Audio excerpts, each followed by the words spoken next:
நீங்க மனைவியை செலக்ட் பண்றதை விட ரொம்ப முக்கியம் உங்க நண்பர்களை செலக்ட் பண்றது தான். நண்பனுக்கும் எதிரிக்கும் வந்து ரொம்ப வித்தியாசம் கிடையாது. ரெண்டு பேருமே கூட இருப்பாங்க, கூட படிச்சிருப்பாங்க, கூட வேலை செஞ்சிருப்பாங்க, ஒரே ஏரியால இருப்பாங்க.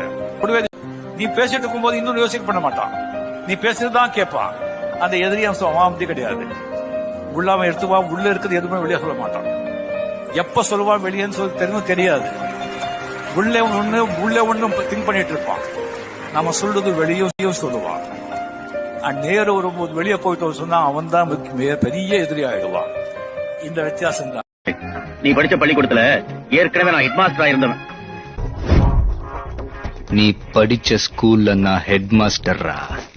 வானத்தை பார்த்தேன், பூமிய பார்த்தேன், மனுஷனை இன்னும் பார்க்கலையே.